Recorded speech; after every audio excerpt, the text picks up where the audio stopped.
穌是默西亞。猶太人圍起他來，向他說：你使我們的心神懸疑不定，要到幾時呢？你如果是默西亞，就坦白告訴我們吧。耶穌喺上文聲稱佢係善牧，而舊約經常以牧人象徵達味支派嘅君王，所以猶太宗教領袖自然認為耶穌暗示自己係默西亞。喺呢度，佢哋要求耶穌坦白表明佢係咪默西亞。默西亞嘅期待太政治化啦，耶穌絕少直接明認嘅，只係曾經向撒瑪黎雅婦人明認過佢係默西亞。對猶太人，佢只係間接暗示，今次亦都唔例外。耶穌答覆說：我已經告訴了你們，你們卻不相信。我以我父的名所作的工作為我作證，但你們還是不信，因為你們不是屬於我的羊。我的羊聽我的聲音，我也認識他們，他們也跟隨我。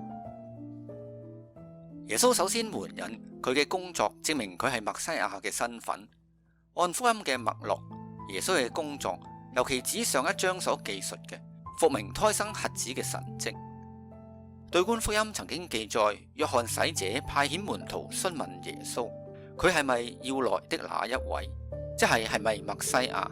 耶穌答覆嘅時候，亦都提及自己為瞎眼嘅同埋瘸腿嘅所做嘅事。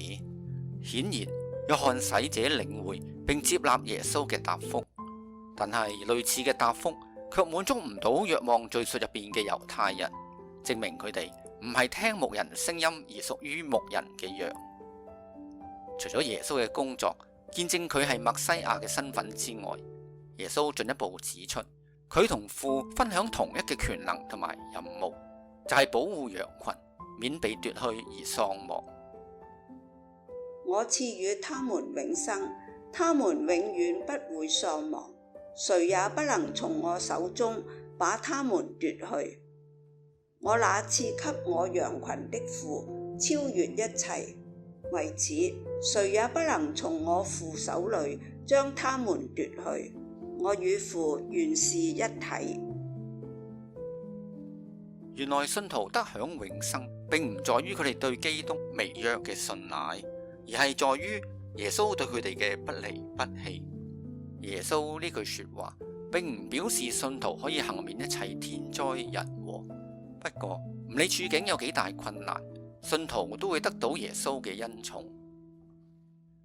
耶穌首先指出，冇人能夠從佢嘅手中奪去羊，再進一步保證，羊係父賜俾佢嘅，而父超越一切，所以羊嘅最終保障在於天主。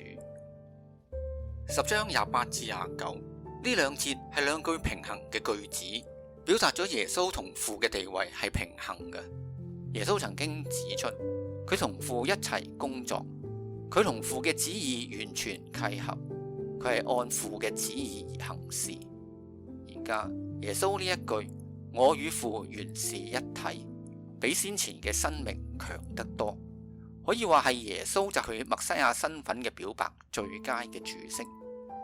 猶太人唔屬於佢嘅羊，佢哋聽唔到耶穌嘅聲音，亦都唔相信耶穌，所以佢哋有激烈嘅反應。猶太人又拿起石頭來要砸死他。